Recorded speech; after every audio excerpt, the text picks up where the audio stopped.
All right, it's time for the NFL Divisional round. Just 8 teams remaining with a chance to bring home that Lombardi trophy. I'm going to hop through, give you my breakdowns and predictions for the upcoming games of this weekend. Let's hop on into it. Okay, first up, the 10-7 wild card round winners, Houston Texans taking on the 15-2 Kansas City Chiefs, who had the first round bye. Game is in Kansas City. Total sits at 41.5 with the Chiefs laying 8 points here. This is an interesting matchup. These teams played just a few weeks ago in Kansas City. Kansas City and Houston were kind of back and forth in the first matchup. Then Tank Dell gets the serious leg injury as he catches a touchdown. And then it was all Kansas City after that. And Houston really looked like they were in the gutter, but a huge bounce back win last week, an elite performance by their defense, really spurning some confidence in Houston.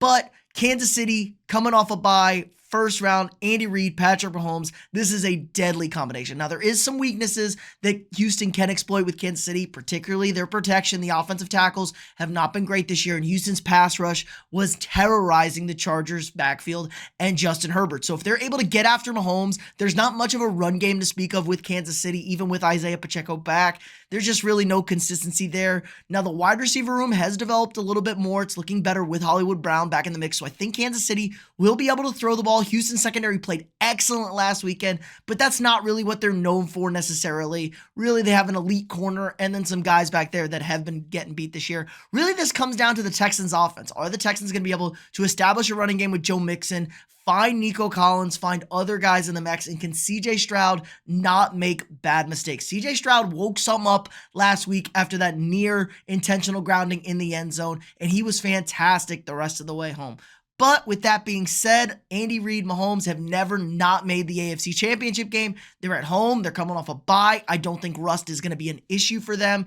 Even with all the long layoffs, they really haven't played since that Christmas Day game for them. So really, a lot of rest. Everybody's healthy, ready to rock and roll. And this Chiefs team is as experienced as any football team you're going to see. I don't think they're going to have the rest. They know what they're doing at this point, and I think they take care of the Texans. Texans, the only team in NFL history currently to not make an AFC championship game, or a conference championship game, I should say. So that drought is going to continue. Give me the Chiefs, and I probably like the Chiefs to cover that 8 points as well. Okay, in our last game on Saturday night, the 12-5 Washington Commanders coming off of an upset win in Tampa Bay in the wild card round, heading to the 15-2 Detroit Lions, the 1 seed and the bye in the NFC. What a fantastic performance for rookie quarterback Jaden Daniels last week against Tampa Bay. Calm, cool, and collected all throughout that fourth quarter. Go-ahead touchdown drive, and then a game-winning field goal drive to close that bad boy out. And he was excellent doing it in the air and on the ground. And there wasn't much to speak of in the running game for Washington. Jaden Daniels led the team in passing yards and rushing yards, the first rookie quarterback to do that in a win in NFL history. We still got Scary Terry doing scary things out there. But besides that, it feels like this Washington team is a little bit limited.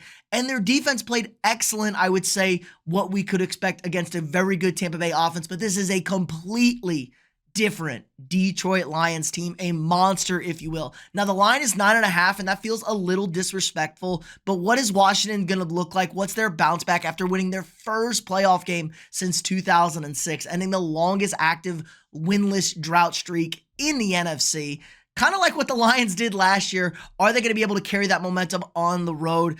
I just think this is too tough of a matchup for them. Lions are so good, so prepared, but there is a little bit concern with their defense. How is this game going to be officiated? If they're going to let them get away with a lot, this overly physical secondary who's also banged up is going to be able to get away with some stuff and not get the penalties hurt them. This was the #1 flag secondary for pass interference this season. So if those numbers can get cut back in the playoffs because they're not calling as much, that's a huge advantage to the Detroit Lions defense, because we know this offense is going to be able to run the ball. This offense is going to score points left and right, and I just don't really know how Washington's going to be able to stop them. Now, I'm not going to sleep on the fact that Jaden Daniels is a young man, rookie quarterback, and may just not give a shit. and he can just go out there, ball out. The moment seems to not be too big for him. If you listen to his post-game presser, never worried, just put it in God's hands. It's going to figure itself out. And he also took like the coldest pick ever before that Buccaneers game. So I'm liking the mojo. I'm liking the swag with the Commanders. I think they keep this game a little bit close, but the experience, the veteranness, and just the flat out better overall team in Detroit gets the day done, and they punch their ticket to back-to-back NFC Championship games. Give me the Lions to win and Washington to cover this 9.5. I think it's a close one, but the Lions pull through in the end. All right, in our first game on Sunday, the 10-7 Los Angeles Rams coming off of a home wildcard win against the Minnesota Vikings, taking on the 14-3 Philadelphia Eagles, coming off of their wildcard win against the Green Bay Packers. Very interesting matchup here. This is a rematch for a game played in week 10, so just under 9 weeks ago, these two teams met up, and Philly gashed this Rams defense, ran for over 200 yards against them, really couldn't let the Rams do anything. They could not get a stop to save their lives, and the Rams offense struggled a little bit. They did put up 20 points against a very good Eagles defense, but this is a different Rams team, a completely different Rams team. They're fully rested. They're locked in. They're playing with a lot of momentum and a lot of emotion with everything going on in LA with the Fires. You could really see it on Monday night. This line is 6.5. That's probably a good number, but I think there's a huge advantage here for the Eagles. Supposed to be one of the coldest days in Philadelphia we've seen in the last few years. Potentially snow in the forecast early in this game. But if Philly plays like they played against Green Bay last week, where they really were completely inept offensively, they couldn't get anything going. They didn't run Saquon enough. They were making Jalen Hurts try and throw the ball. Receivers really weren't getting open, or they weren't trying. That's a recipe for disaster, because this Rams team is probably going to be able to move the ball much better than the Green Bay Packers, whether it's with the run game, even though it's damn near impossible to run against the Eagles. We saw Josh Jacobs have some success, but I do like a matchup with Puka Nacua really against anybody out there. He's one of the best receivers in the league, especially for what he does. So this might be a little bit of chess and checkers playing against each other. Do I trust the Eagles' game plan offensively to do enough? But if the Rams' run defense does falter, it will be a long day for LA. If Philly's able to turn around, hand the ball off, and pound the rock, they're going to win this game, no problem, led by a very good defense.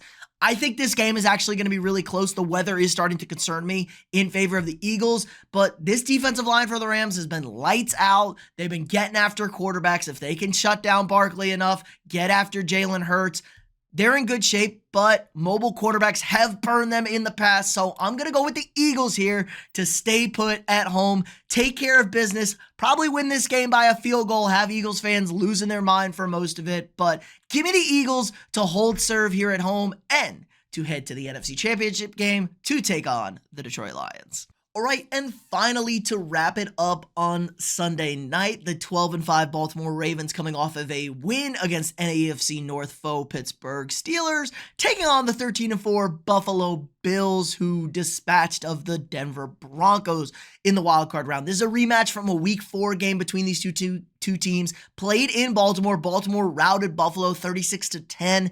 In that first matchup, Buffalo really couldn't get anything going, and they could not stop the run to save their lives. Now, I think it's a little bit different of a matchup at this point. Both these teams are playing excellent football down the stretch. Buffalo is at home. I think that is a good advantage for the Bills. The Ravens have struggled in the postseason.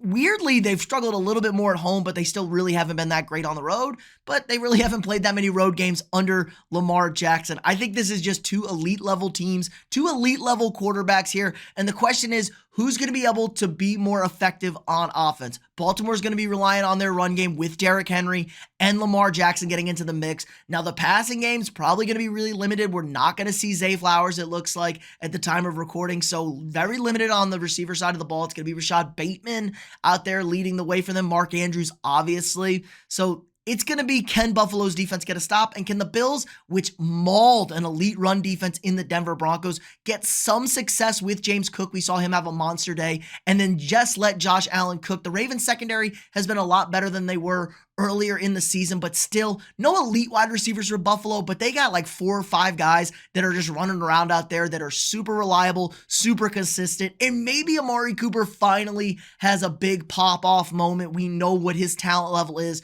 We know what his ceiling could be. I think this is going to be the best game of the weekend. This probably has the right to be an AFC championship game. It's not, though. It's for the divisional round, and the winner's probably going to get rewarded to go to Arrowhead next week. With that being said, I think the home team gets it done. Give me Buffalo here by the slightest of margins. The line is 1. I would take the Bills here with that 1 point. I just think Josh Allen's ability to make plays with his better receiving core than Lamar Jackson's, and potentially shutting down that run game, and Baltimore gets in this weird situation that they've gotten in before where Lamar's going to try and throw the ball 35 times a game, and that just doesn't work. Expect a duel for the ages with Josh Allen and the Bills just coming out on top, and will be taking on the Kansas City Chiefs in a rematch in the AFC title game. But let me know what you guys think in the comments below. What are your predictions for the divisional round? Who will be heading to the conference championship game? What is your Super Bowl predictions? Let me know. And if you haven't already, drop a quick like on this video. Hit that thumbs up. Subscribe to the channel. We got daily sports content for you guys. You want to check out the live streams. We'll be live streaming all day Saturday for the first 2 games of the divisional round, and then live streaming Sunday night after this Bills Ravens game to stop on by. We'll be breaking everything down with live and instant reactions for everybody. Again, like, subscribe, and share, and I'll see y'all tomorrow.